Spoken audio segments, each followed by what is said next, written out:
Aló, Yolanda. Aló, yo no estoy acostumbrado a decir aló. Hola.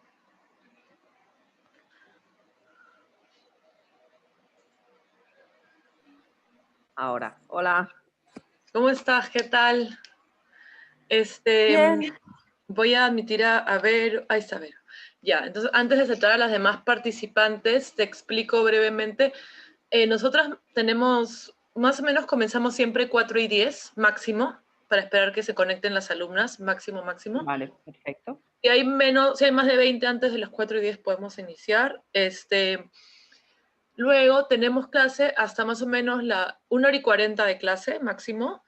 Puede ser 1:30, en realidad, lo que tú más o menos veas. Y puedes hacerlo de corrido. Algunas profesoras prefieren hacer un break de 5 o 10 minutos, lo que tú prefieras, la verdad. O sea, como que hacer un primer Vale. bloque de media hora, hacer un par de preguntas, un break y luego el otro bloque, o hacer todo corrido y al final hacer las preguntas. Es un poco depende de ti. Igual prefiero hacerlo de corrido y acabar a 1:30, ¿no? Antes que hacer un break. Digo también por lo tarde que saca. Sí, eso pensé, justo eso pensaba. Sí, no te preocupes. Entonces, perfecto, todo corrido y en la última media, pues de preguntas y tal. Sí, bueno, tengo la presentación como por bloques. Mi idea era como hacer un bloque y entonces ver si tenían Ah, preguntas. mejor, perfecto. Mejor, Como porque a veces tenemos los temas... Sí, exacto. Y el tema de deuda, claro, no sé, nunca sabes, ¿no? Pocos tienen un cierto conocimiento, si no, si les parecerá chino. O sea, yo creo que las personas de América Latina sabemos algo por nuestra experiencia de vida, pero tal vez no tanto a nivel técnico, pero creo que lo que se explicó el otro día, ese esquema me pareció súper interesante, súper ilustrativo. Entonces, eso puede ayudar a la gente a entender por qué nos interesa el tema, ¿no? Por qué nos debería interesar a las personas que no vemos directamente ese tema, ¿no? Entonces, creo que sí va a Sí, ser interesante. mi idea hoy es volver a presentar ese esquema un poco, pero profundizar el jueves, ¿no? El jueves yo, Sí, total, porque se quedó así ¿vale? como Hoy que lo hablar más de cómo... mencionaste y... Sí, sí, claro, es que el otro día era muy rápido.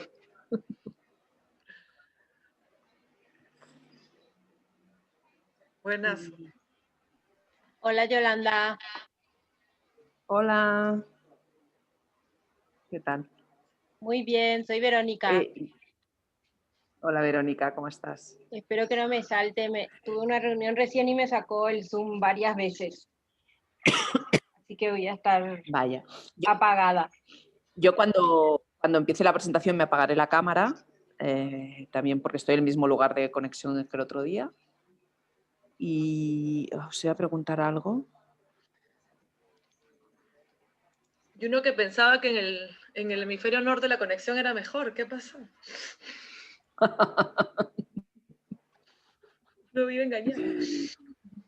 No, en mi casa es mejor normalmente, pero no estoy en mi casa. Como nos confinaron y mis padres tienen una casa en el campo y decidí irme al campo a trabajar, pero la conexión no es tan buena como en la ciudad. Una por otra. Pero además Sí. yo creo que con la pandemia, como todo el mundo está conectado, tampoco daba el mundo para semejante carga repentina. Sí, la verdad que Clases, sí. reuniones, y la gente con el celular no se despega tampoco.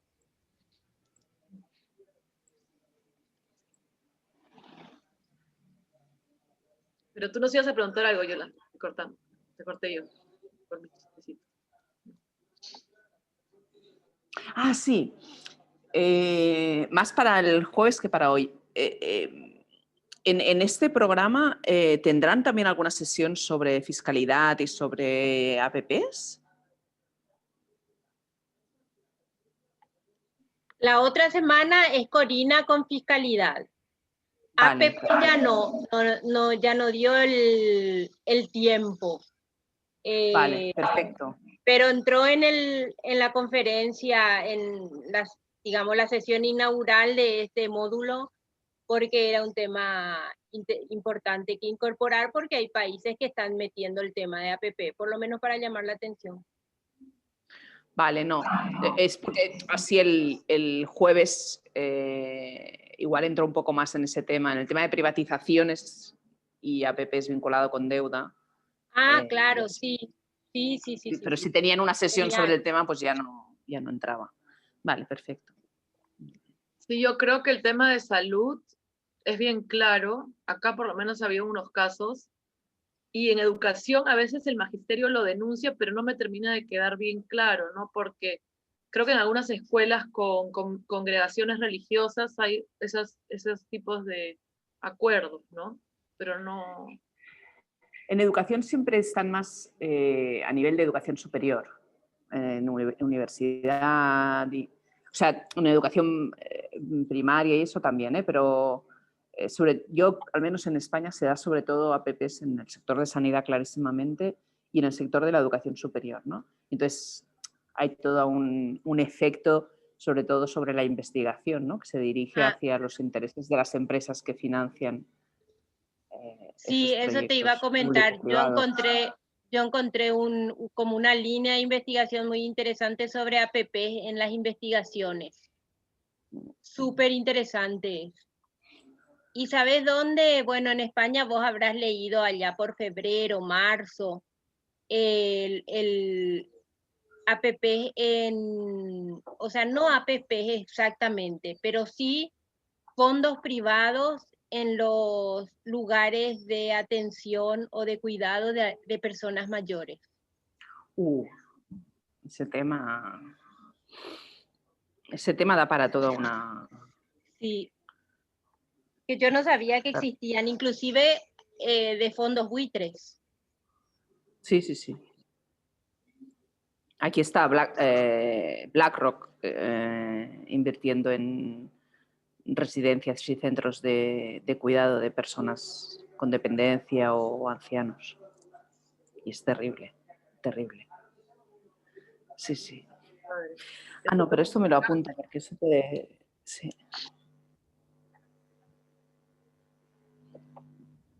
Acá lo que yo había pensado en el tema de educación superior, bueno, como la investigación es tan desastrosa, creo que no sé si se podría vincular, pero lo que hubo mucho es que el Estado sacó una beca para universidades para financiar los estudios universitarios y los grandes beneficiarios fueron universidades privadas con fines de lucro.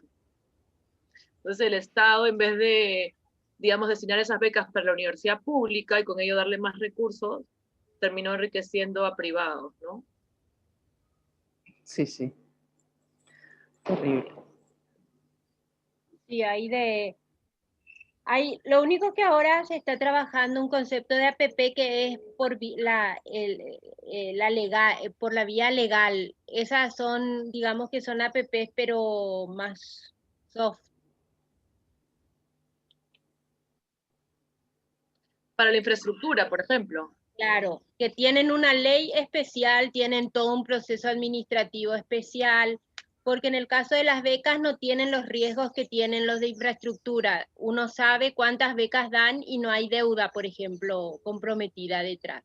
Pero en infraestructura sí, o en las normas, o sea, hay más riesgo y más opacidad también. Los contratos son complicadísimos, tienen un montón de estudios de costo-efectividad, valor presente, valor no sé qué, que es muy difícil desde la sociedad civil seguir a esos proyectos.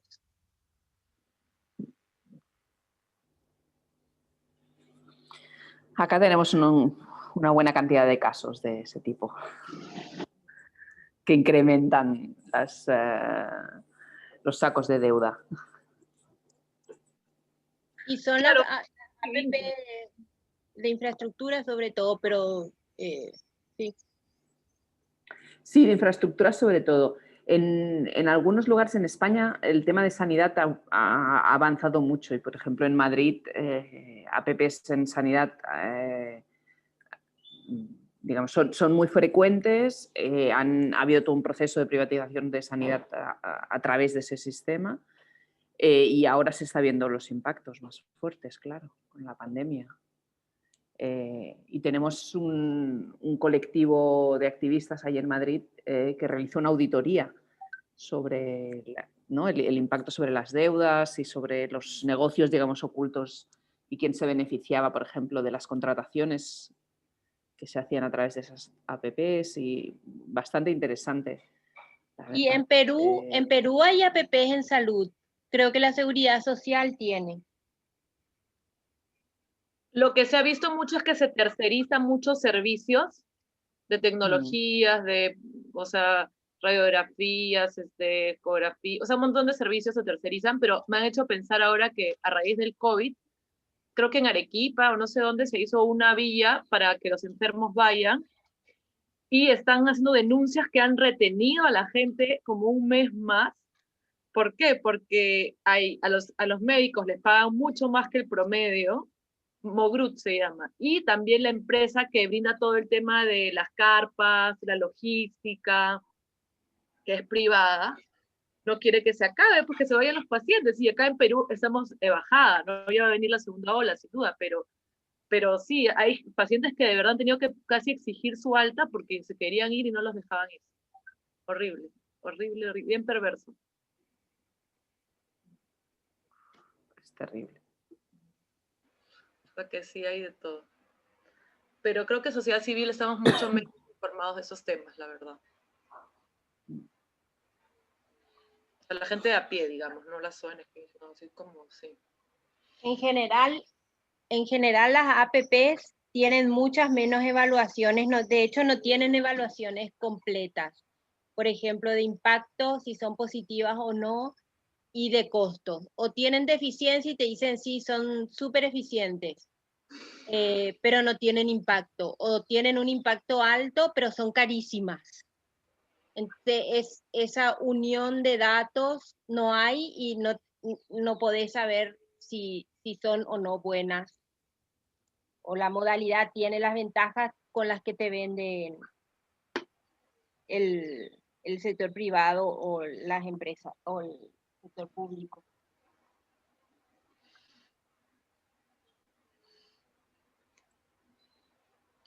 Acá quizás un que se llama participación ciudadana, que es un consorcio, en realidad es quizás el que le hace más seguimiento a ese tema de las APPs.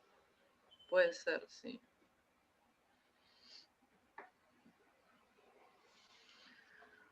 Bueno, vamos esperando unos minutitos. Ok, vamos comenzando. En primer lugar, gracias a todas y a todos por acompañarnos. Ya estamos en los últimos 2 módulos del curso, después de un día de vacaciones. Así que continuamos. Quería en primer lugar presentar a Yolanda Fresnillo, que va a estar hoy día con nosotras y nosotres. Ella se desempeña como oficial senior. Se voy a mostrar también. Ella se desempeña como oficial senior de políticas e incidencia en Eurodat. Es licenciada en sociología y máster en cooperación y desarrollo.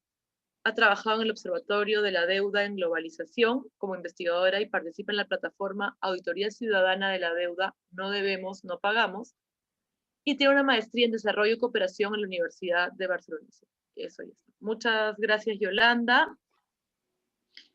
Y adelante, por favor. Pues muchas gracias. Gracias a Verónica, Gabriela por organizarlo todo, a la tienda por contar conmigo.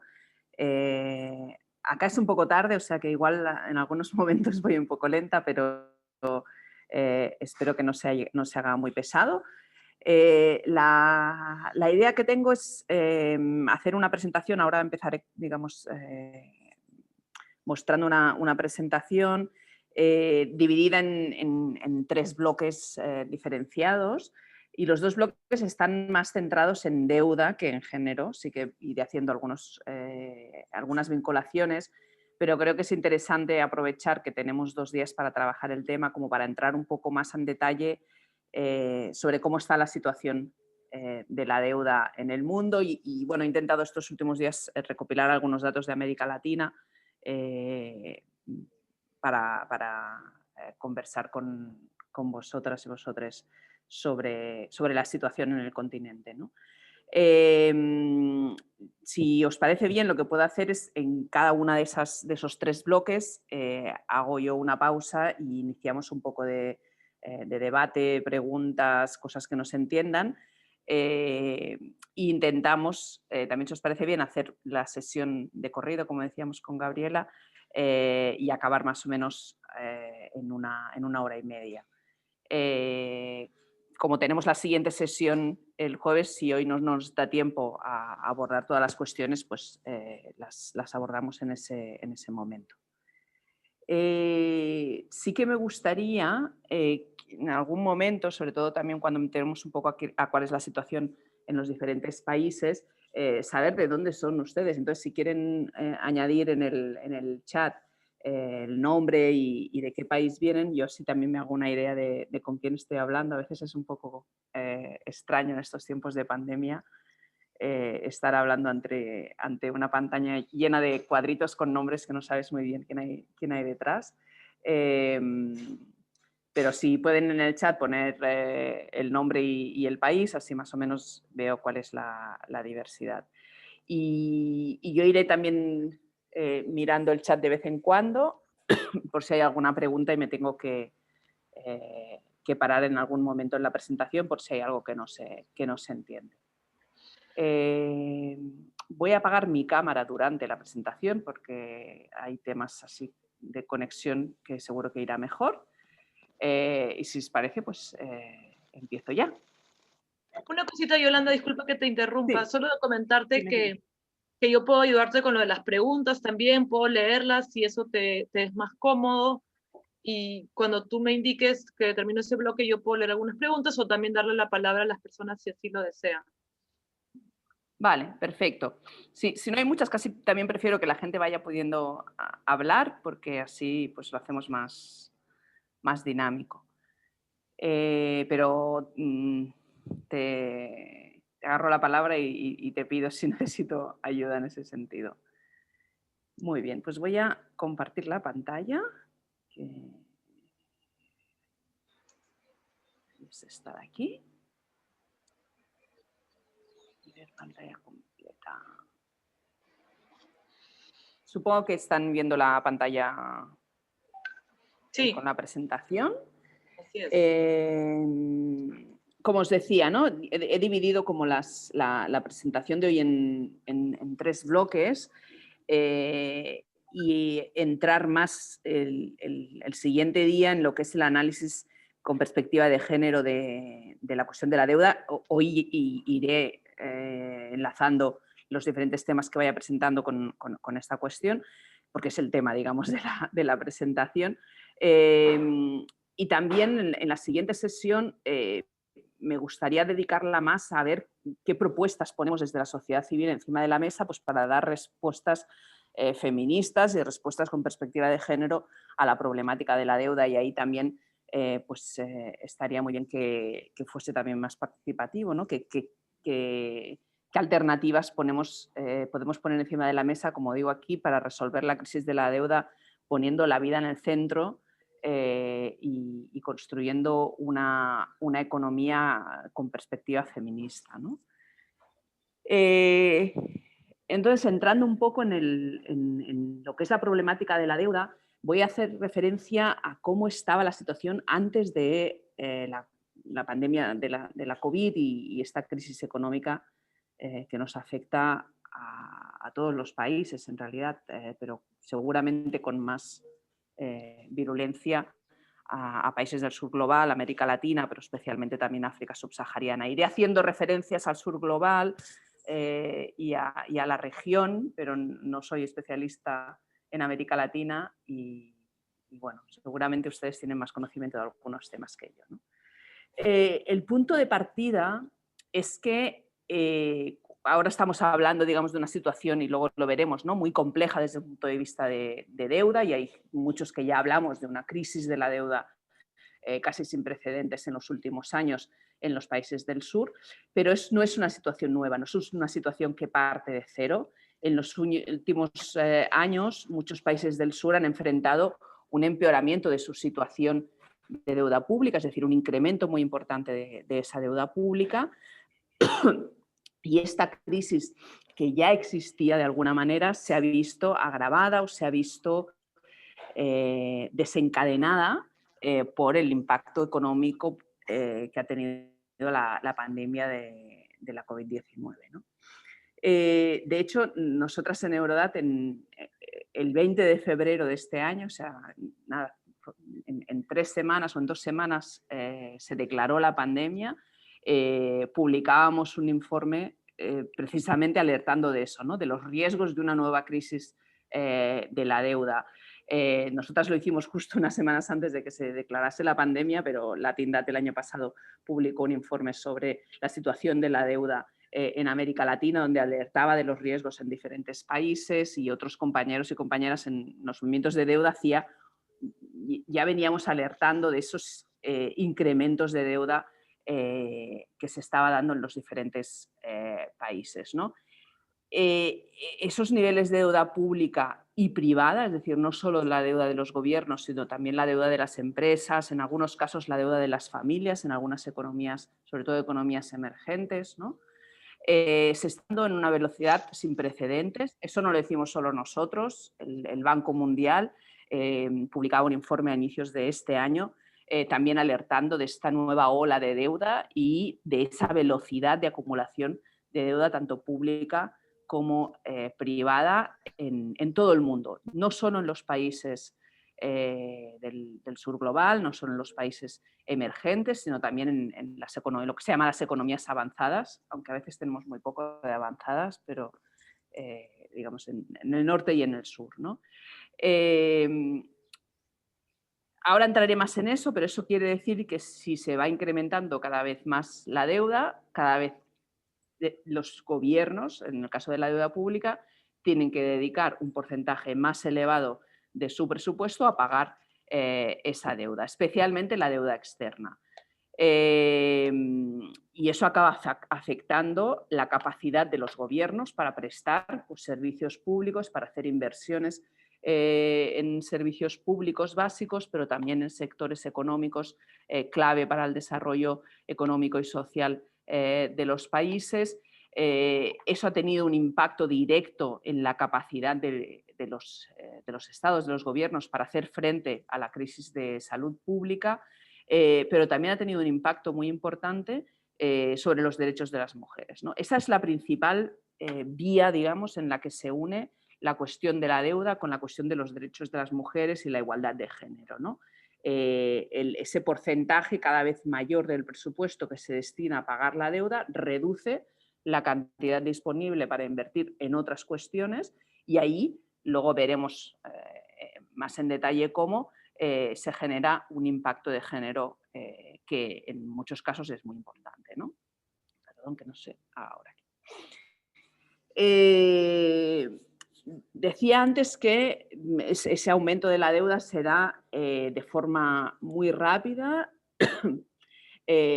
muy amplia y generalizada en todos los continentes y en todos los tipos de economías, ¿no? En este gráfico, si podéis ver, la línea amarilla es América Latina y el Caribe. La línea sombreada son las previsiones que tenía el FMI a finales de 2019, es decir, ahora seguramente la línea, bueno, seguramente no, ahora seguro la línea en el caso de América Latina no se aplana tanto, no se allana tanto, sino que iría más arriba, pero la he dejado porque me parecía interesante ver cómo la perspectiva, no se sabe muy bien cómo ni por qué, del Fondo Monetario Internacional, era que a pesar de que esa deuda seguía creciendo, venía creciendo mucho en los últimos años, esa tendencia se iba a allanar en los años siguientes.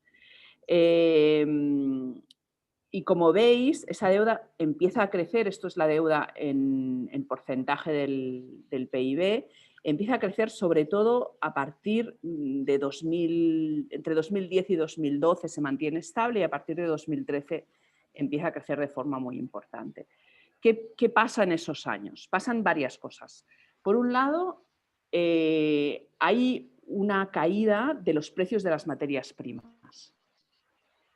En particular, algunas materias primas, como por ejemplo la soja o el cobre, de los cuales algunos países, por ejemplo, de América Latina, pues son exportadores, ¿no?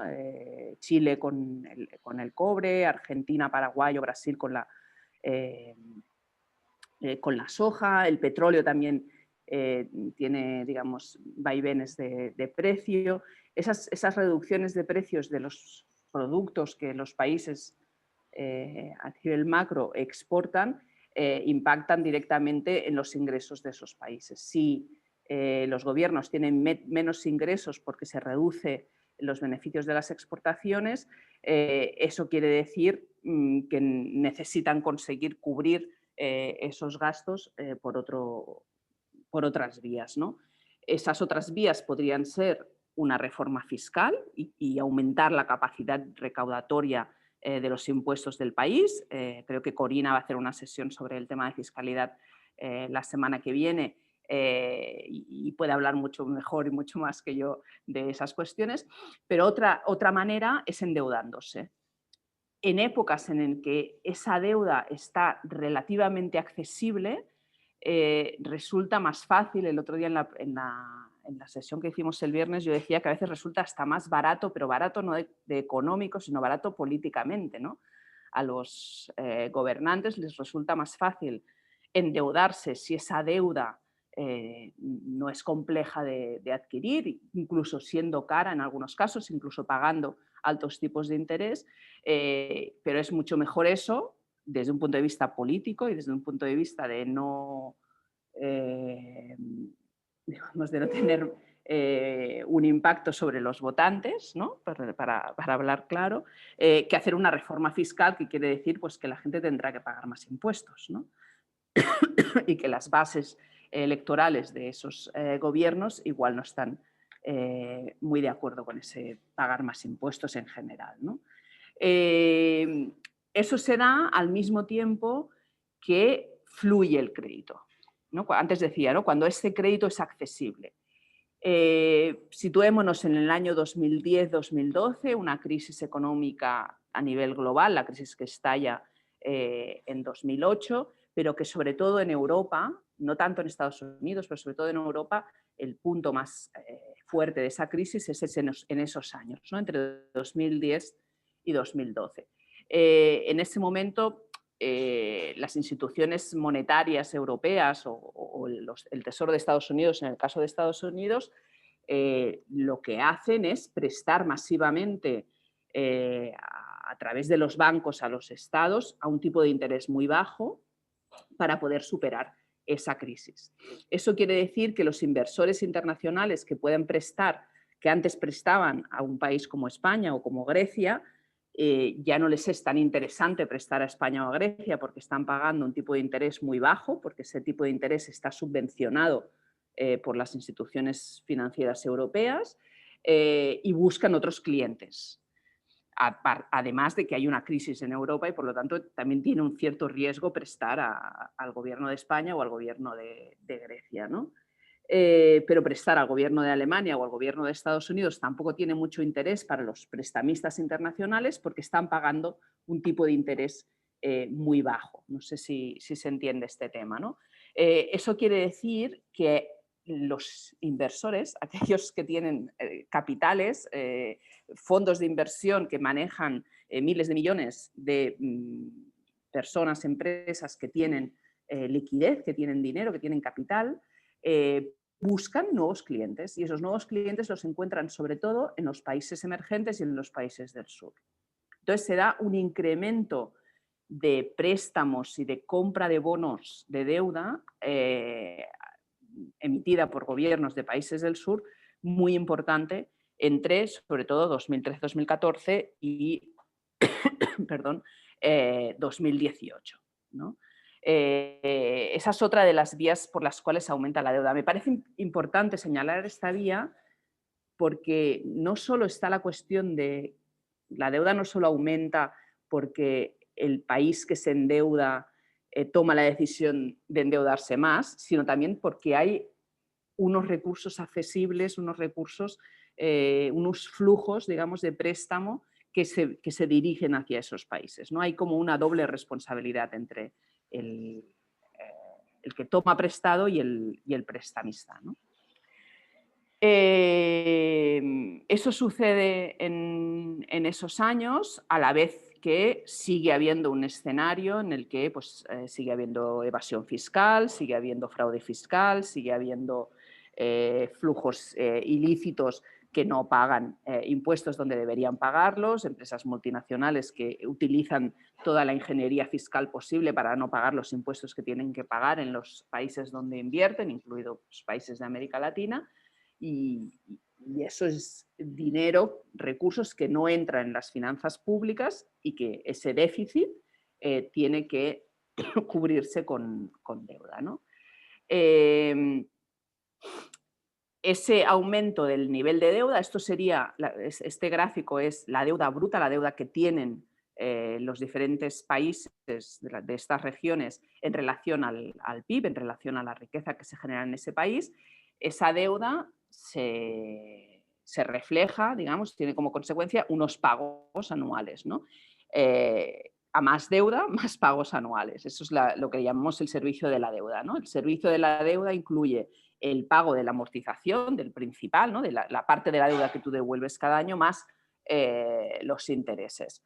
A nivel de los países del sur global, esos pagos de deuda externa, de deuda a los países, perdón, a prestamistas internacionales, crece también mucho desde el año 2010, sobre todo 2013, perdón, en adelante, ¿no?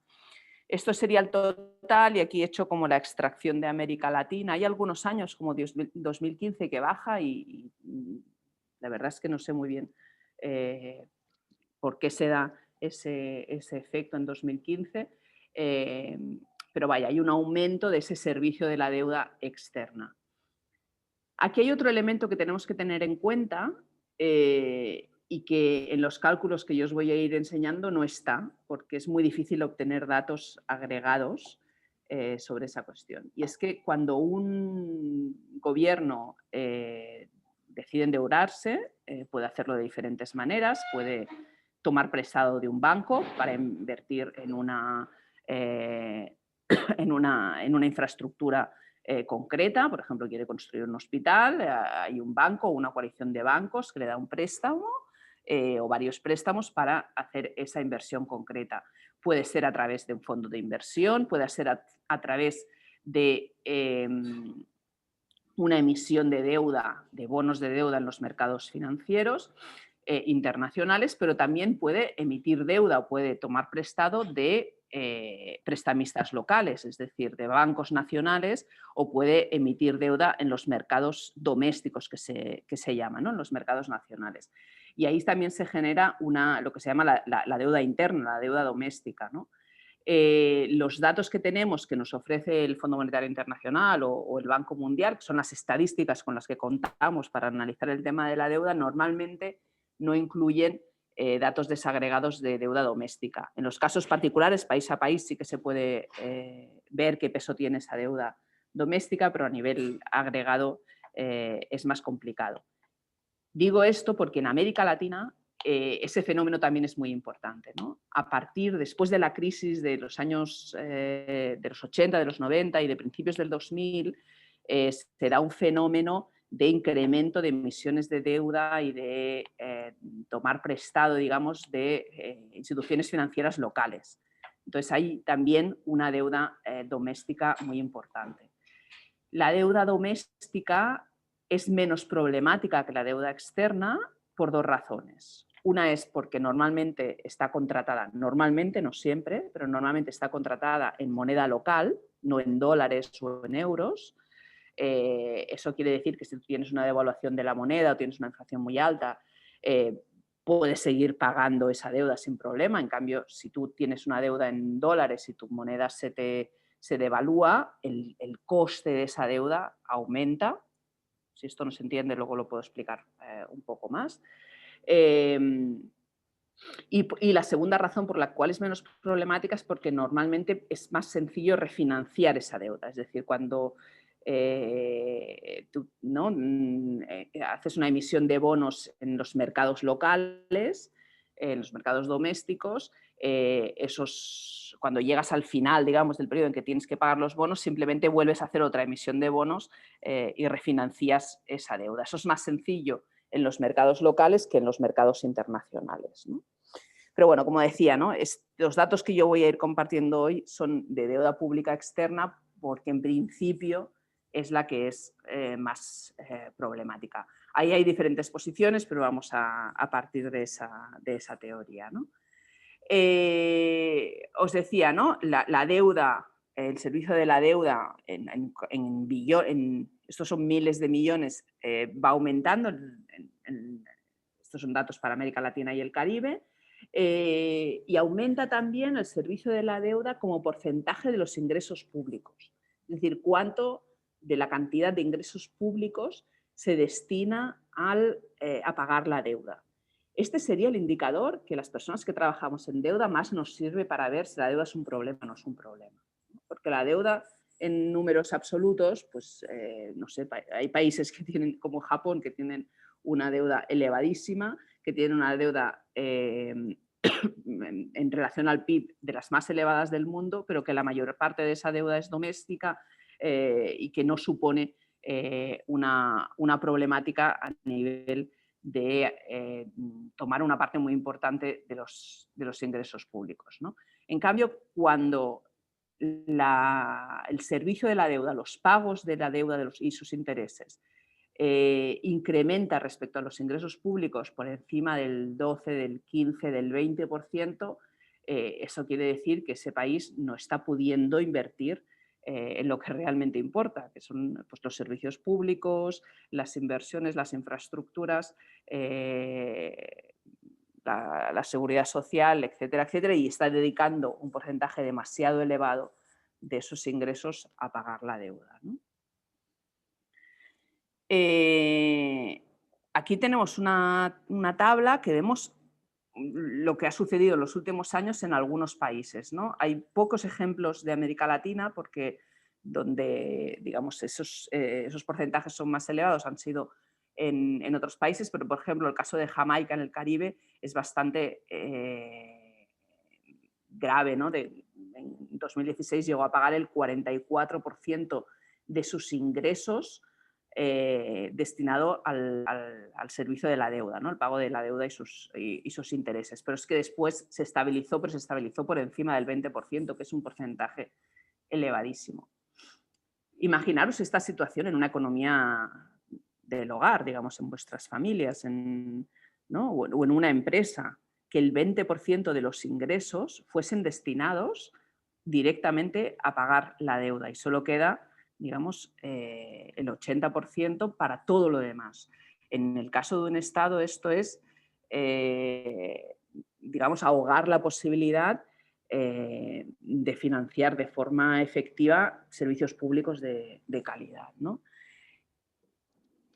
El impacto directo es esto, es la reducción del gasto público excluyendo el pago de la deuda, se entiende, ¿no? Y, por ejemplo, entre 2014 y 2018, ¿no? En África subsahariana, el gasto público no relacionado con deuda había disminuido un 13% y en América Latina, en ese mismo periodo, un 18%.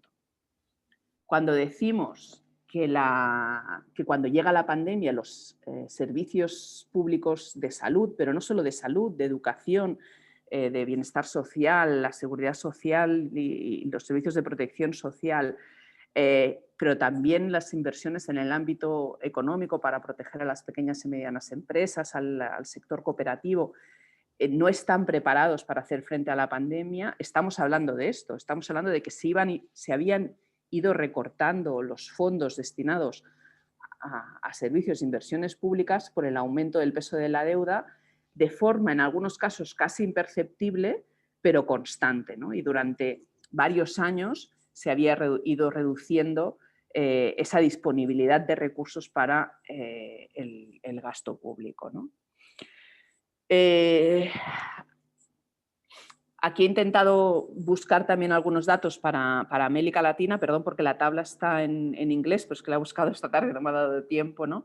Estos son datos del último año disponible, que normalmente es 2018, en el caso de sanidad creo que es 2017, ¿no? Y es cómo se distribuye los gastos de educación, de salud, de protección social respecto al total de gasto público y la última columna es el servicio de la deuda, el pago de la deuda respecto a ese total de gasto público, ¿no? Y vemos, pues, por ejemplo, un caso como El Salvador, donde se dedica el 30% de gasto público a la deuda y el 40% a educación, salud y protección social junto.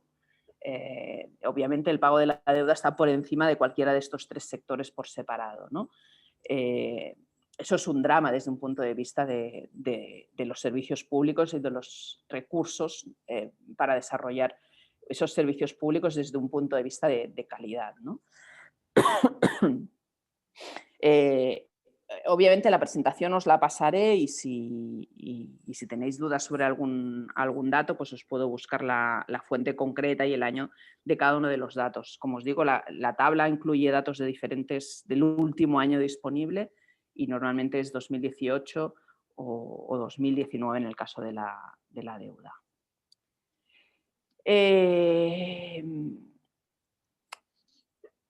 Voy a parar un momento aquí, porque esta era la parte como de explicación. Me queda una parte un poco de explicar cuál es el contexto cómo ha cambiado el contexto de la deuda respecto a las últimas crisis, pero voy a ver si tenéis alguna pregunta, alguna duda sobre lo que he presentado hasta ahora, antes de seguir adelante. Y a ver si...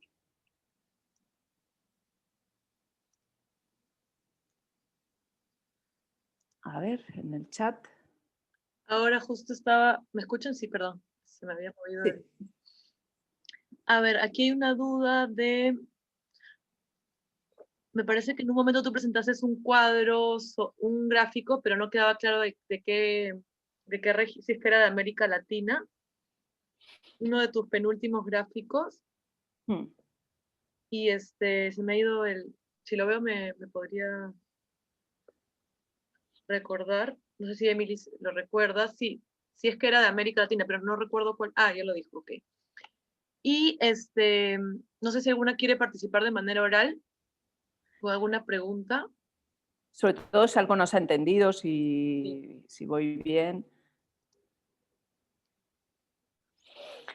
Hay ahí una pregunta que no sé si estoy a Gabriela, de el fin del boom de las materias primas incrementa la deuda, y para mí es un efecto clarísimo, y es ¿no? la realización del riesgo que tiene desarrollar una economía dependiendo de forma excesiva de la exportación de materias primas o de la explotación de un recurso concreto, de un sector concreto, porque ahora está pasando lo mismo con el turismo en el Caribe, por ejemplo, ¿no? Cuando tu economía es un monocultivo de algo, sea cobre, sea soja, sea turismo, le podemos poner...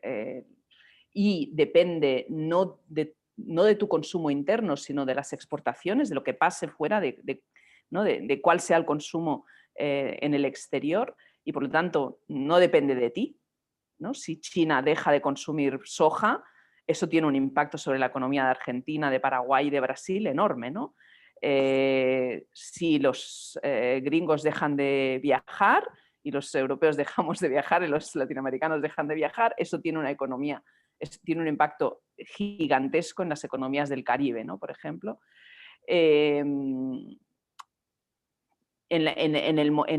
la época, digamos, 2003-2013, en ese boom de las materias primas, las economías de América Latina, o algunas economías de América Latina, sobre todo crecen en base a eso, ¿no? A fomentar esas exportaciones de esas materias primas, coincidiendo con momentos de precios de materias primas relativamente altos y un consumo muy importante, sobre todo por parte de China y de las economías asiáticas en general, ¿no? Cuando esto se empieza a reducir desde 2013 porque en el mundo hay una crisis de sobreproducción, porque no es que a veces nos dicen que hay un problema de demanda, pero en realidad es que producimos más de lo que la gente, las personas, podemos llegar a comprar, ¿no? Entonces, cuando se estabiliza o se reduce el consumo de alguna materia prima y baja los ingresos, baja el precio, perdón, eso tiene un impacto directo sobre los ingresos de los gobiernos, porque aunque esas exportaciones las puede hacer el sector privado, pues tiene un impacto en los impuestos, tiene un impacto en las tasas de exportación, en los aranceles, y por lo tanto se reduce los recursos, digamos, los ingresos del Estado, pero no se reducen directamente los gastos de forma proporcional, ¿no? Porque tú has hecho las inversiones, te has endeudado haciendo unas previsiones de crecimiento o de una estabilidad de esos precios y de golpe eso se rompe. Si eso se rompe, tú no puedes ajustar tu economía rápidamente a esa bajada de precios, ¿no? Y si tienes una alta dependencia de eso, pues obviamente tiene un impacto. Y eso genera un incremento muy importante de la deuda, porque empiezan a crecer el déficit fiscal, ¿no? El desajuste entre ingresos y gastos en los países, y eso se cubre con deuda. Y se cubre con deuda además porque se puede cubrir con deuda, como decía antes, ¿no? Porque hay acceso a ese crédito. En lugar de cubrirse pues, con una reestructuración de las economías, buscando una diversificación de las economías, buscando generar más mercado interno en lugar de depender del exterior, en lugar de hacer reformas fiscales, ¿no? No se buscan estrategias de desarrollo más soberanas en realidad, ¿no? Y se espera a que se reactive la demanda de esos productos. Algo que ha pasado, por ejemplo, brevemente con el cobre, pero luego vuelve a caer. Entonces vuelves a estar en el mismo lugar, ¿no? Gracias, Yolanda. Había una pregunta de Jimena. No sé si Jimena... Hola. Hola. En realidad tengo una consulta que a lo mejor es un poco más histórica, no sé. Yo me acuerdo que en los años 80 el tema de la deuda era un tema que estaba muy politizado, muy presente.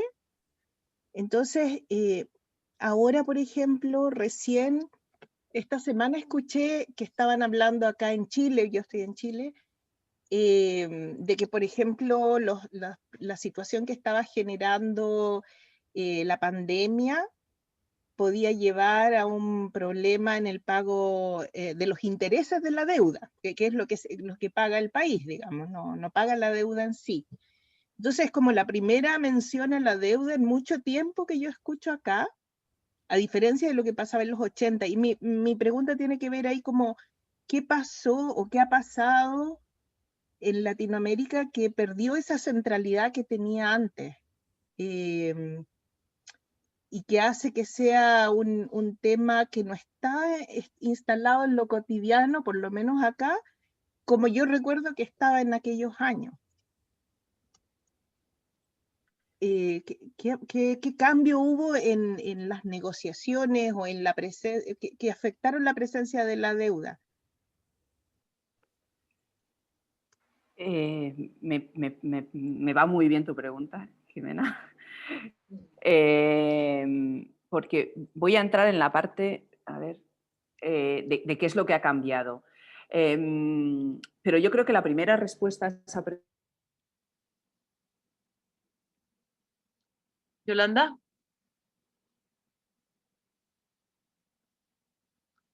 Yolanda, no te estamos escuchando. Es...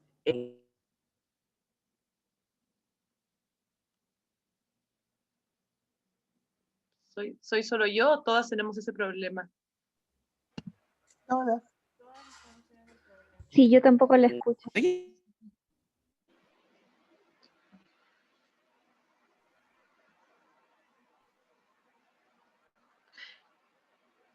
Yolanda, te quedaste justo en cuando nos ibas a decir la respuesta y ahí te perdimos.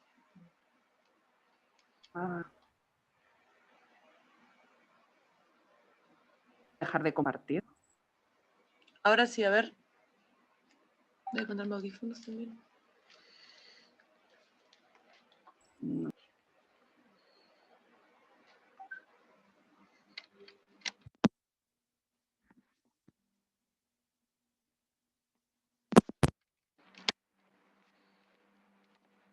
Hola. Sí, aún ¿Aló? no se escucha, aún no se escucha. Creo que Yolanda ha salido de la llamada. Un segundito.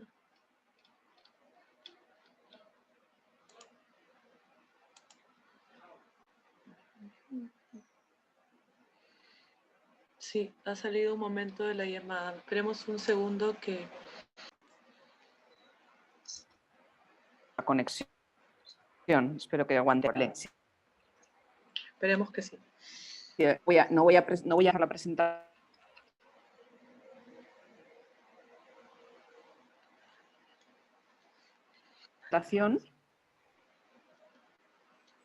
Y contesto directamente. Respuestas. La primera es que mientras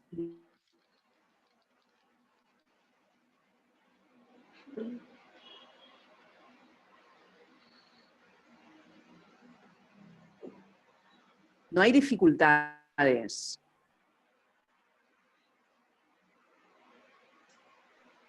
evidentes para pagar la deuda, eso lo sabemos muy bien, por ejemplo, también en Europa parecía que la deuda era un problema de los países. Entonces, la deuda era en pública y se...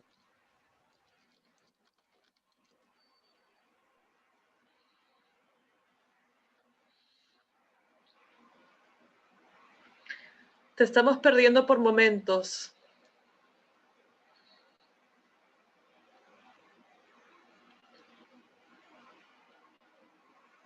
Lo otro que podemos hacer es por un celular, quizás por WhatsApp, para terminar el tema. A veces las conexiones de celular son un poquito mejor. La falta de discusión o de politización, digamos, de la cuestión de la deuda, y es que el problema se ha complejizado mucho, es mucho más complejo que antes, ¿no? Sobre todo desde un punto de vista de los movimientos sociales, de los movimientos políticos. En los años 80, en los años 90, era relativamente sencillo identificar a la otra parte en el problema de la deuda, digamos, a aquel al cual apuntar sobre esa problemática, que era el FMI, el Fondo Monetario Internacional, el Banco Mundial o los bancos, algunos bancos o algunos países del norte, ¿no? Ahora mismo, y sobre todo desde principios del 2000, pero sobre todo desde 2010, el panorama de la deuda es mucho más complejo. Aparecen las emisiones de bonos y, por tanto, los mercados financieros. La mayor parte de la deuda, y especialmente en América Latina, es con mercados financieros, a través de emisión de bonos. Eso quiere decir que los acreedores no tienen cara, no tienen rostro, son inversores, son fondos de inversión. Algunos los conocemos como BlackRock, como Standard & Poor's, pero otros son absolutamente desconocidos para el gran público. De hecho, BlackRock es muy desconocido para el gran público y además no son una persona, no son un banco, una institución conocida, no tienen un director conocido al que puedas decir, dirigirle, digamos, tus demandas o tu reclamo de reestructuración o renegociación de esa deuda o de cancelación de deuda, ¿no? Por otro lado, han aparecido nuevos agentes, nuevos prestamistas como China. Hay países como Brasil, que se ha convertido de deudor en acreedor y es acreedor de su propia región, es acreedor en África subsahariana. Ahora un poco menos que a principios de la década del 2010. Es decir, el panorama es mucho más complejo. Como decía antes, no toda la deuda es deuda externa, hay deuda externa y deuda doméstica, y eso es especialmente importante en América Latina, ¿no? Porque cuando abordemos la cuestión de qué hacer con esa deuda, si tú haces una suspensión de pagos que también afecta a los tenedores de bonos o a los tenedores de deuda internamente, estás afectando pues, a tus propios pensionistas, a los ahorradores en el propio país, y por lo tanto es mucho más complejo poder abordar esa situación, ¿no? Y eso hace que también sea mucho más complejo poner soluciones y poner alternativas encima de la mesa, ¿no? Entonces, a nivel de la discusión pública, también es más complicado. ¿Qué estás pidiendo? No le estás pidiendo al FMI simplemente que te cancele una deuda o que te renegocie una deuda, sino que estás dirigiéndote a una amalgama compleja y diversa de acreedores que desconoces, que no sabes ni quiénes son, competiciones que en muchos casos no pueden, a las que no pueden responder, ¿no? Cuando hablamos de cancelar la deuda, bueno, tienes que entrar en negociaciones complejas con esos acreedores, como ha hecho Argentina o como ha hecho Ecuador en los últimos meses, y en realidad estás hablando con representantes de esos acreedores, no con los acreedores en sí mismos, con una parte de ellos, y eso, ¿no? Las negociaciones son como mucho más complejas. No sé si he respondido mucho a la pregunta, pero creo que son esos dos factores, ¿no? Dime. No, me queda más claro. Yo, o sea, lo entiendo mejor así. Y también yo creo que, bueno, están los factores de política interna y que yo creo que también inciden en esto. Claro, ahí el contexto de cada país es diferente, digamos, ¿no? Yo entiendo también que, por ejemplo, en el caso de Chile, que era el que tú comentabas, el relato político hegemónico es de éxito económico, ¿no? Y entonces volver al relato de la deuda y poner la deuda en ese relato evoca a la gente en Chile, al pueblo en Chile, a algo que no casa con la idea de éxito económico, ¿no? Entonces es mejor ¿no? Para los intereses de aquellos en la élite política y económica, es mejor no mezclar esos conceptos. No sé si me equivoco, pero imagino que también debe ir por ahí el hecho de que no haya estado ni tan solo en los medios ese debate, ¿no? Acá ha sucedido así, digamos, ¿no? Una vez superado el momento más grave de la crisis económica en España, la deuda dejó de aparecer en los medios, porque entonces hablar de la deuda era como contrario a la idea de recuperación económica.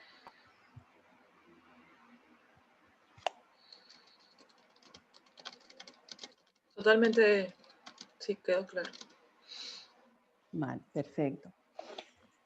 Pues si quieren paso un poco a explicar cuál es el contexto que tenemos hoy después de 8 meses de pandemia y recesión económica causada por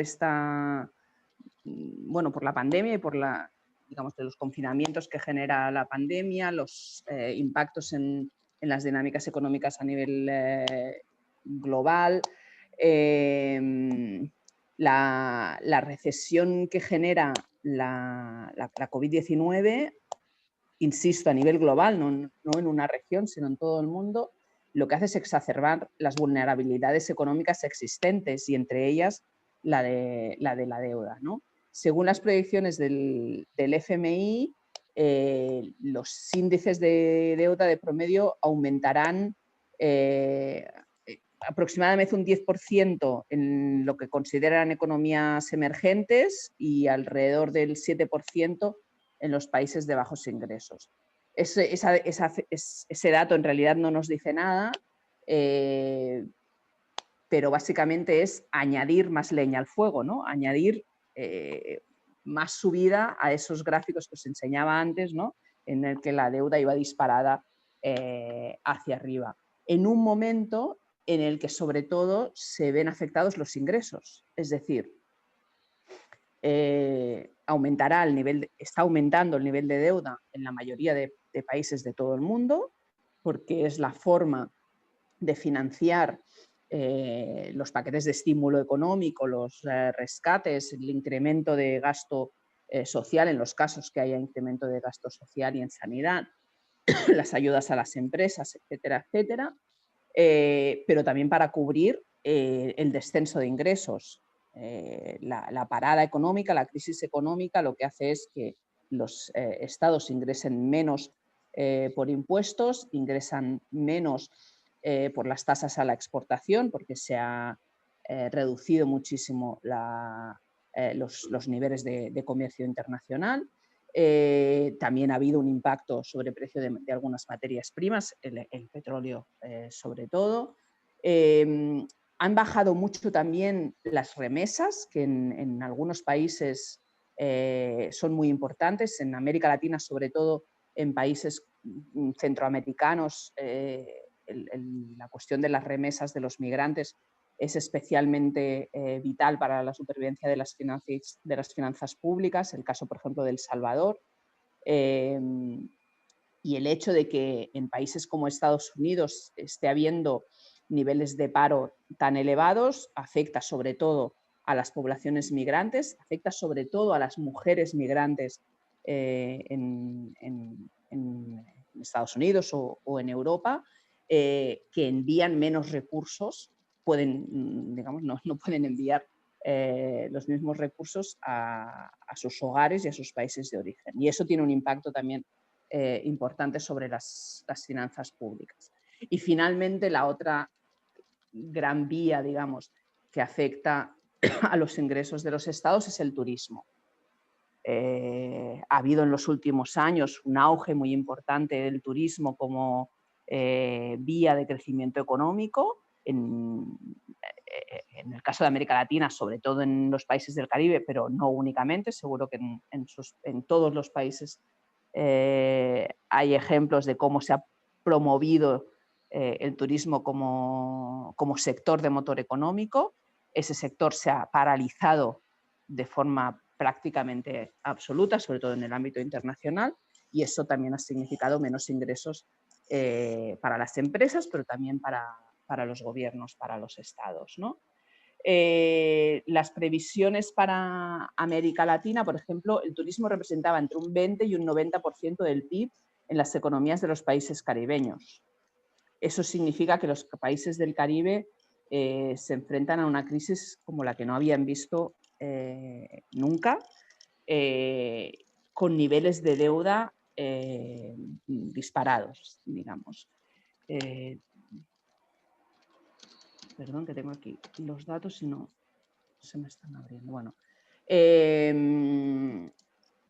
otros países como Brasil, Chile, Colombia, México y Perú, que serían como las economías a la cabeza de América Latina, perdieron en los últimos meses 30 millones de empleos.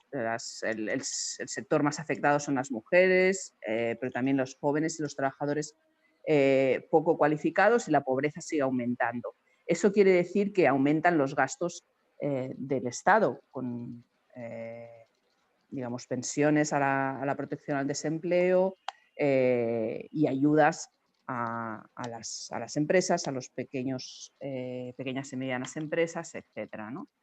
Y eso generará mayores niveles de deuda pública, sobre todo en los países, como decía, ¿no?, que están a la cabeza económicamente, que son los que están destinando más recursos a la recuperación: Brasil, México, Argentina en una situación muy excepcional, Colombia también, en Perú también se prevé un aumento de la deuda pública, y luego hay varios países un poco en el ojo del huracán, como podrían ser El Salvador, Belice, los países obviamente de América Latina, ¿no? Granada, Jamaica y Perú también digamos, está en una situación de no tan acuizadamente como El Salvador o Ecuador, que me lo he dejado, perdón, pero también se prevé que crezca su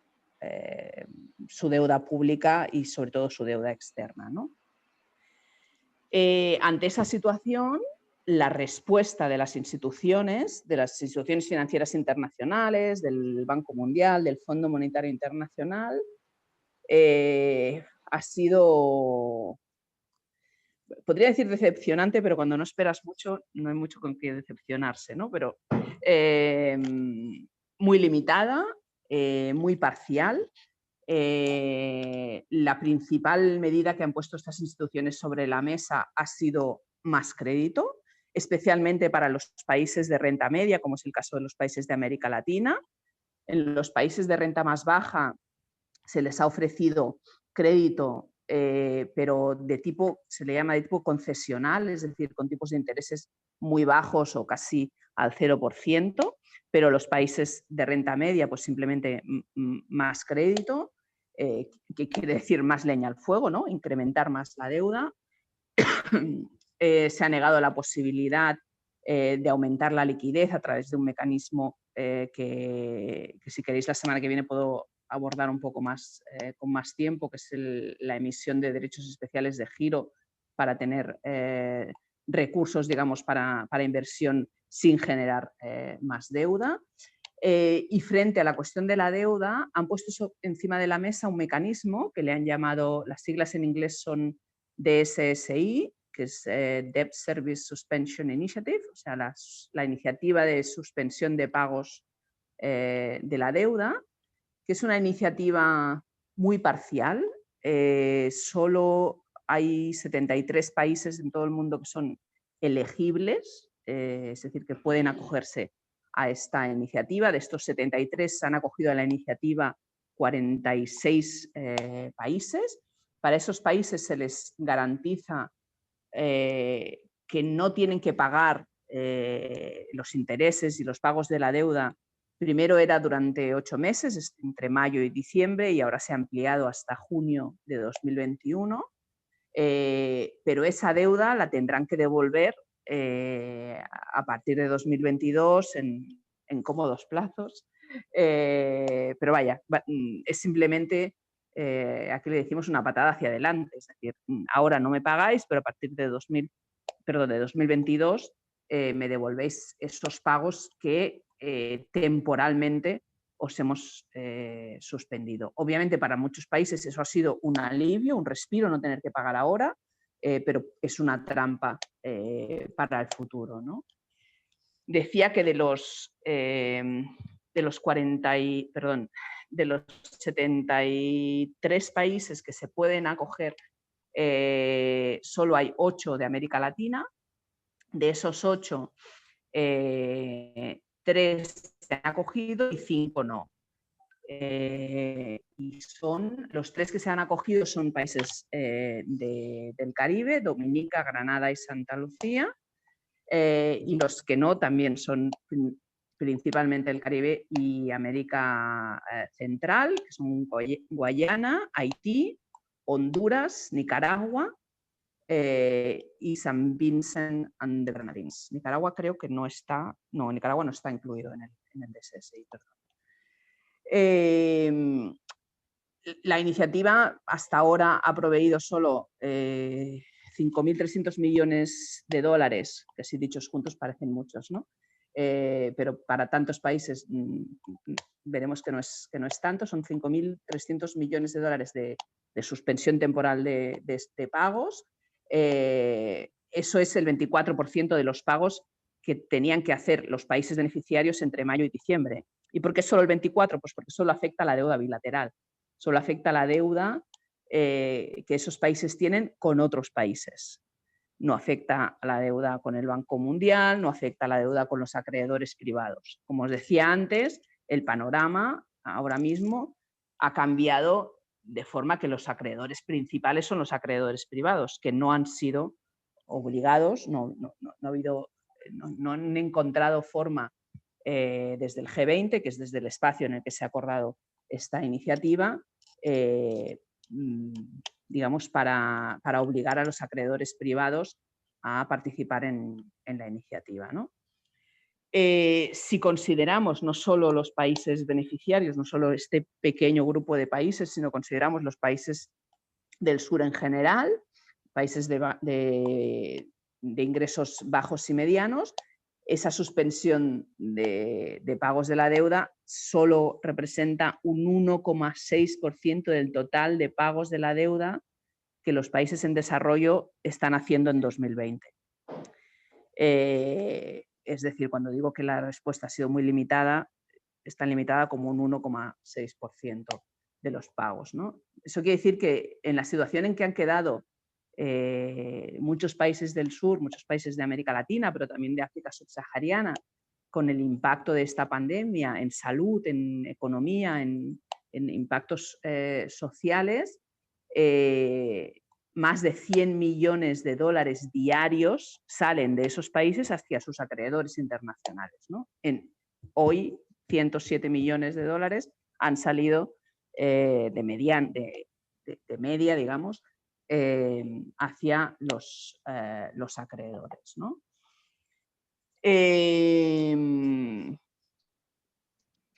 Esta respuesta, que de momento pues, no ha conseguido poner encima de la mesa ni una solución integral, es decir, que aborde a todos los acreedores, ni una solución duradera, ni una solución que beneficie a todos a diferentes tipos de países deudores, es decir, los países de renta media quedan excluidos.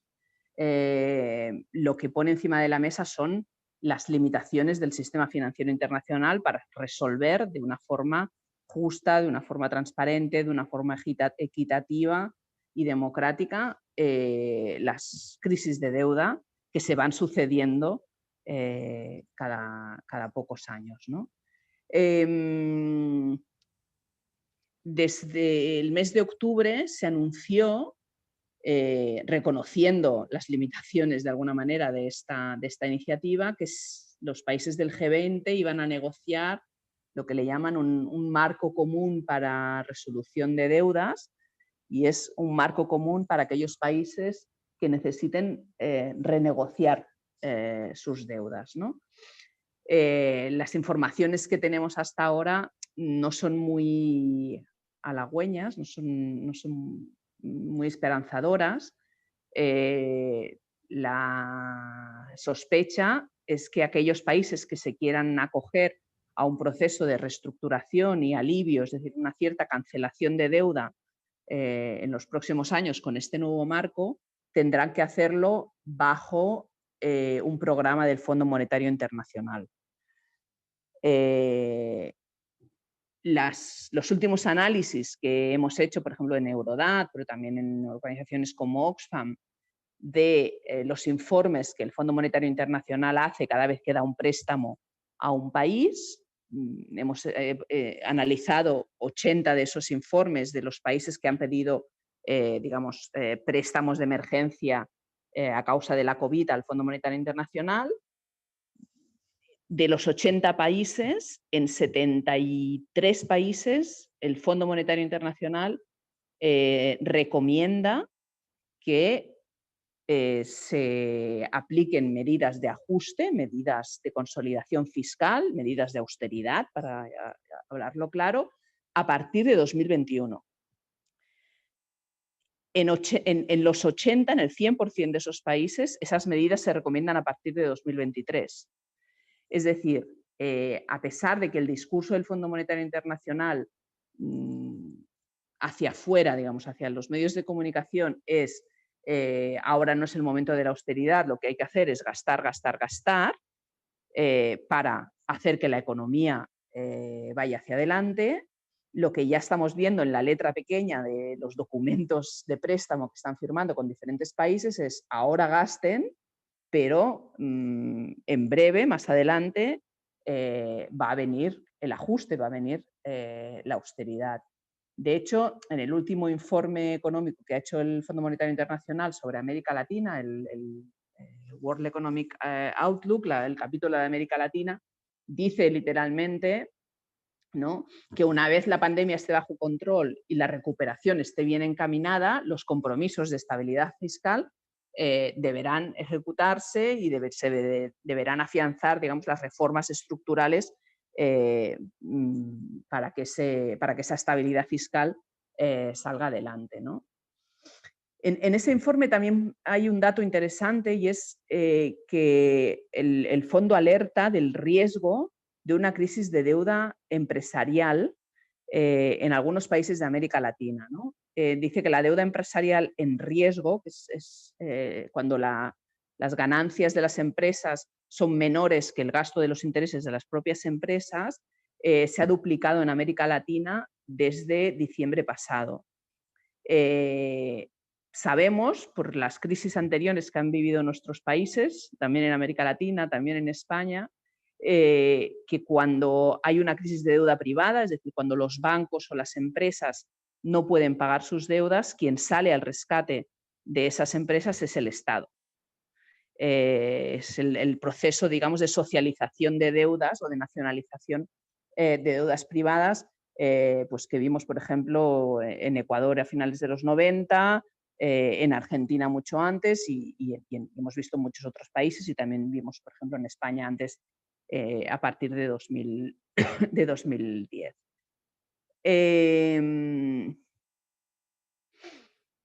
Aquí es donde necesitaría compartiros la pantalla, pero bueno, intentaré explicar.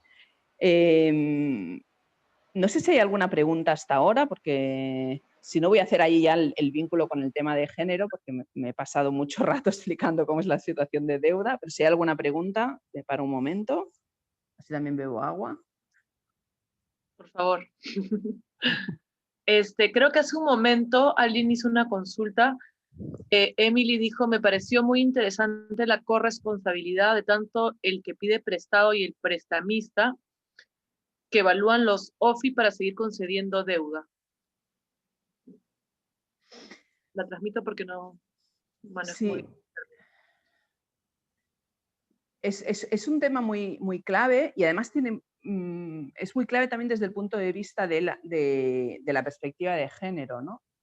Porque cuando evaluamos, y ahora iba a entrar un poco en, ¿no?, cuáles son las consecuencias para los derechos de las mujeres de esta situación o para las cuestiones de igualdad de esta situación que os he descrito, pero una de las cuestiones que muchas veces no tenemos en cuenta es cuáles son las consecuencias para las mujeres, para la igualdad, o qué tipo de inversiones se hacen con ese endeudamiento, ¿no? Todo ese endeudamiento que ha habido estos años, que ha ido creciendo de forma masiva, ¿a qué ha ido destinado? ¿A qué tipo de infraestructuras? Porque cuando tú inviertes ese endeudamiento en servicios públicos de calidad, en educación, en sanidad, eso tiene un efecto multiplicador desde un punto de vista de derechos, pero también económico, ¿no? Genera capacidades en la población. Si inviertes ese dinero en promover a pequeñas y medianas empresas, a una economía cooperativa y solidaria, una economía sostenible, eso también tiene un impacto. Si inviertes en mujeres, eso tiene un impacto muy positivo sobre la sociedad, pero lo que vemos a niveles muy generales, y ahí sí que hay que ir también país a país, contexto a contexto, es que en demasiadas ocasiones esas inversiones van a infraestructuras sin perspectiva de género alguna, que en muchas ocasiones lo que tienen es un impacto negativo sobre el derecho de las mujeres, porque en muchas ocasiones van vinculadas a privatización de servicios o a privatización de espacios públicos, a privatización, por ejemplo, de vías de comunicación, ¿no?, de carreteras, de autopistas. Tú puedes invertir en carreteras para acercar los servicios a las familias y, por lo tanto, a las mujeres, o puedes invertir en carreteras y autopistas, privatizándolas, poniendo peajes en esas autopistas y haciéndolas menos accesibles para los transportes públicos o para los sectores más desfavorecidos de la población, ¿no? Y ahí también hay una responsabilidad de los prestamistas, sobre todo cuando estos prestamistas son instituciones públicas, como el Banco Mundial, por ejemplo, el Banco Interamericano de Desarrollo, el Banco Europeo de Inversiones, que también invierte en América Latina. En muchas ocasiones se llenan, digamos, la boca de cómo promueven programas con perspectiva de género, pero las grandes inversiones son las que generan los volúmenes más importantes de deuda. Muchas veces esa perspectiva de género está absolutamente ausente, ¿no? Y creo que esa es una cuestión importante cuando analizamos el por qué se ha incrementado la deuda, ¿no? El tema de dónde se ha invertido esa deuda, pero también, por ejemplo, cuáles son las implicaciones a nivel de qué políticas públicas se han desarrollado, independientemente de si esa deuda ha ido a financiar una inversión concreta o no, ¿no? Si se ha promovido esos servicios públicos o se ha acompañado ese endeudamiento de un proceso generalizado de privatización, de externalización de servicios, de promoción de APPs, ¿no? La semana que viene, si queréis, puedo compartir, buscaré las propuestas desde sociedad civil que hacíamos y que siguen estando muy vigentes para una financiación responsable, tanto por la parte del prestamista como por la parte del que toma prestado, ¿no? Me parece muy importante eso también.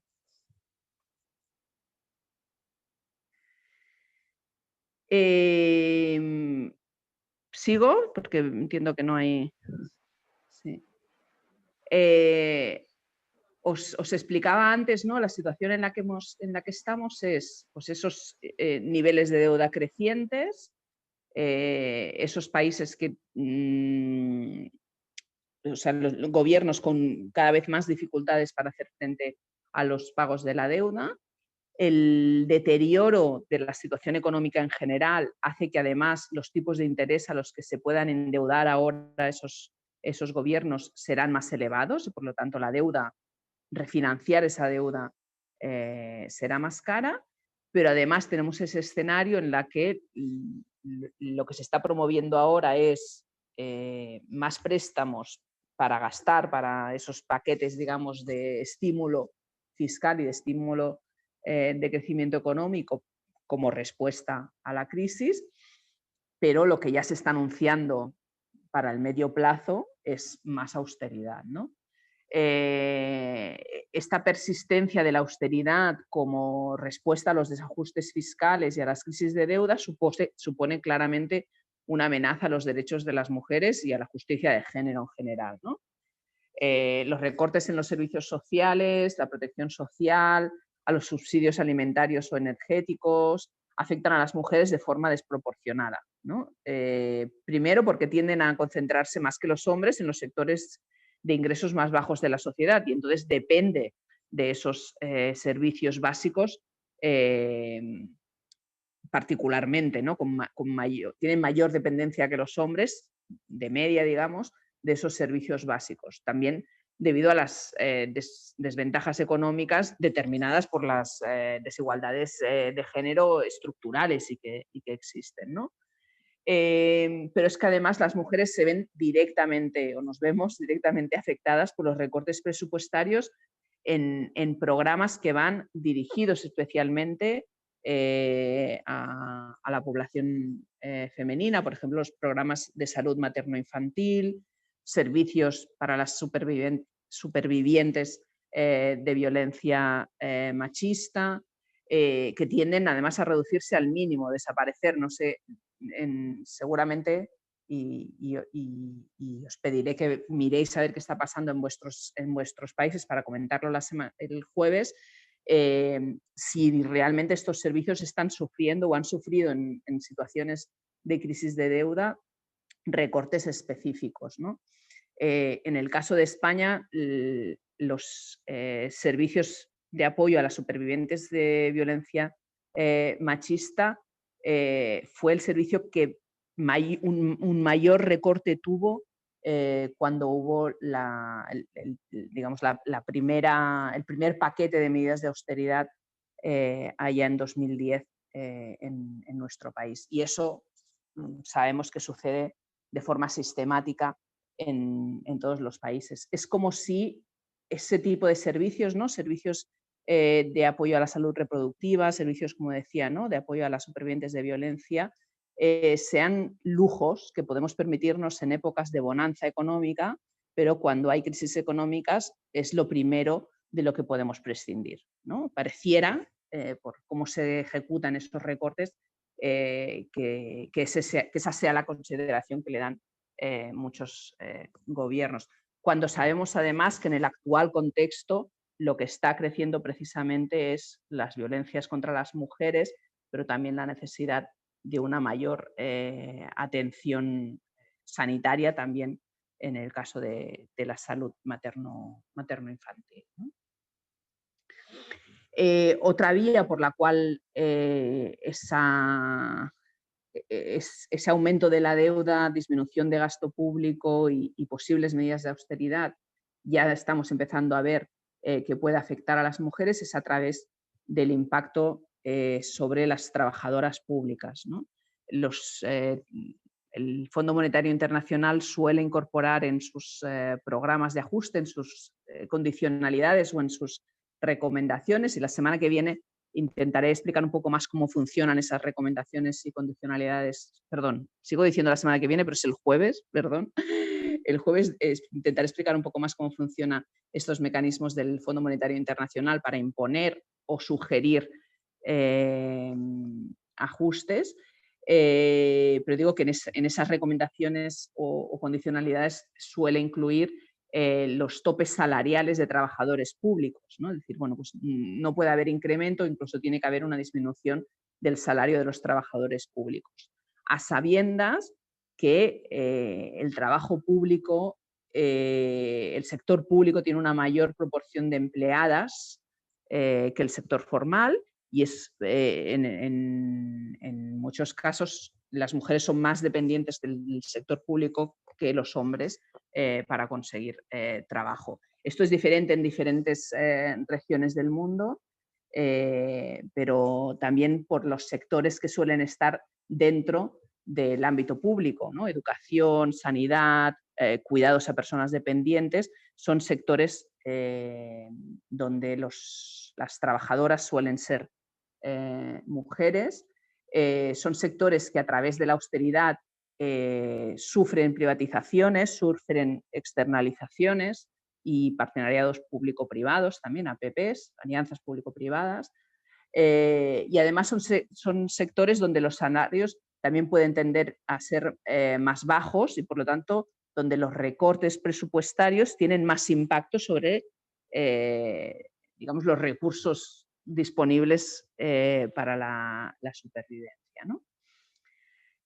Y finalmente el último impacto importante es que son las mujeres las que sobre todo cargamos con la carga adicional de las tareas de cuidado que los servicios públicos eventualmente dejan de brindar o brindan con menor calidad o menor cobertura, ¿no? Debido a esos recortes y al aumento del pago de la deuda. A mí me gusta mucho una frase que está en un documento de Femnet y de GADN, son dos movimientos feministas. Femnet es un grupo de economistas feministas de África subsahariana. Y ellas dicen, la disponibilidad de cuidados no remunerados de las mujeres actúa como amortiguador. Y eso es una premisa, amortiguador, digamos, de esos recortes, ¿no? Y eso es una premisa en la que se basan los recortes de los servicios públicos. Es decir, cuando se hacen esos recortes en los servicios públicos, se hace a sabiendas que hay una red que recogerá esos cuidados, que realizará esos cuidados que deja de hacer el servicio público y que esa red básicamente son las mujeres. son las familias y principalmente las mujeres, ¿no? El jueves podemos entrar, porque además tendré la presentación más a detalle en estos diferentes mecanismos, ¿no? Cómo esa austeridad afecta de formas diferentes, con diferentes mecanismos, a los derechos de las mujeres. Yo, si os parece, lo dejo aquí. No sé si tenéis preguntas o algún comentario. Y prometo que el jueves estaré en otro lugar y por lo tanto tendré mejor conexión.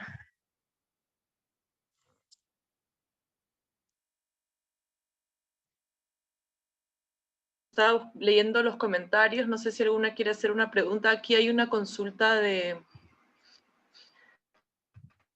María Refugio, que creo es sobre la situación mexicana. No sé si María Refugio quieres plantearla directamente o un comentario.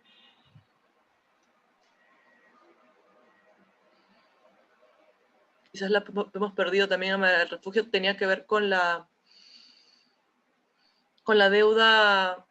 Bueno, ha dicho dos cosas importantes, ¿no? En un país federal conviven muchos endeudamientos, ¿no? Y acá al parecer en México hay un importante endeudamiento con la banca privada, ¿no? Instituciones privadas, es lo que entiendo. Entonces, los bancos ya... Hola, hola. Sí. Hola. Hola, soy Cuca Ávila. Sí. Vea, en México, bueno, desconozco, escribía antes que voy a revisar, indagar acerca de cómo estamos con la deuda y el contrato de deuda, siendo que es una de las compromisos de este cambio de alguna manera de sistema de gobierno, ¿no? El grupo que ahora está liderando el gobierno fue un grupo y un movimiento que se opuso fuertemente al contrato de una deuda para el rescate bancario, el rescate de banqueros y algunas empresas privadas. Ahora ya llevamos 2 décadas pagando esa deuda, ¿no? Que se llamaba FOBAPROA, que fue el Fondo de Rescate al Ahorro. Y lo que sucede, comentaba yo ahí, es que todas esas empresas, esta plataforma que se rescató de empresas y de instituciones bancarias, ya no existen. Recibieron el rescate y luego cerraron, ¿no? Entonces, pues rescatar a la empresa privada, pues en realidad es rescatar a poderes hegemónicos y a intereses de grupos y personas, ¿no? No significa, al menos en la experiencia de México, que se rescate la institución o se rescate la plataforma de empresas y servicios bancarios, ¿no? Así es como sucedió acá. Claro, yo le sumaría una cosita cortita para ver si se puede vincular con el caso peruano, que aquí por la crisis se han dado préstamos a privados con un aval del Estado de cerca del 90%, ¿no? Entonces, esta crisis también nos pone un poco en esa situación, conectando el pasado con el presente. Así es. Y bueno, acá ahora en la entidad yo comentaba también que México pues es una república, pero su sistema de poderes es un federalismo. Eso significa que las entidades tienen algunas facultades de relaciones internacionales. Por lo tanto, una de sus relaciones internacionales es con el Fondo Monetario Internacional y la entidad donde yo vivo, que es Jalisco, ha contratado deuda. No necesariamente tiene que pasar por los gobiernos federales, sino también las entidades, ¿no? Y ha contratado deuda y es una deuda que está programada a pagarse desde el próximo año hasta el 2035. Y en gran parte de la deuda, la otra es que están cerradas las plataformas de transparencia y no logramos acceder a la aplicación de esos fondos, ¿no? Y en gran parte es el rescate empresarial, considerando desde la perspectiva esta del actual gobierno que al rescatar a los empresarios, pues se rescata la economía, ¿no? Entonces ya tenemos 2 deudas, quienes vivimos en esta entidad, 3 deudas. La histórica, la de el FOBAPROA, que fue el rescate, ya un rescate empresarial, la deuda externa, histórica, y la deuda de la entidad. Sí, puedo. Muchísimas gracias, porque además es muy relevante esto, y especialmente con el tema que estamos hablando del impacto sobre las mujeres. No sé cómo funcionará en México, pero acá en España, por ejemplo, es exactamente igual. Los municipios y los gobiernos regionales, las comunidades autónomas que se les llama aquí, también pueden adquirir deuda, y adquirieron deuda de forma muy importante antes de la crisis financiera. Y cuando hubo la crisis y hubo los rescates, esa deuda apareció, digamos, ¿no? Era como una deuda invisible, apareció, y esos municipios y esas autoridades regionales son los que proveen la mayor parte de los servicios públicos básicos: educación, sanidad, bienestar social. Eso quiere decir que han sido, o sea, que son los que han aplicado mayores medidas de austeridad, ¿no? Esas deudas normalmente forman parte de las estadísticas internacionales, pero muchas veces, demasiadas veces, quedan escondidas, ¿no? Y el tema de los avales es importantísimo, y yo creo que es uno de los grandes riesgos que nos podemos encontrar en los próximos años. Como esos avales que se están dando ahora para préstamos a empresas privadas en situaciones muy complicadas generadas por la pandemia se van a convertir en deuda en los próximos años. Eso sucede mucho también con las APPs. Intentaré explicarlo también mejor el jueves con algún ejemplo de APP. No sé si hay alguna pregunta más. Me parece que no, Yolanda. Estamos ya, hacen todas las preguntas planteadas. Creo que continuaríamos la próxima clase. Vale, pues si queréis continuamos eso, la próxima clase. Y os enviaré la presentación de hoy, por si la podéis hacer llegar, os la envío mañana. Y me aseguro el jueves de tener una buena conexión. Perfecto, muchas gracias, Yolanda. Igual estamos coordinando para ver alternativas A, B y C.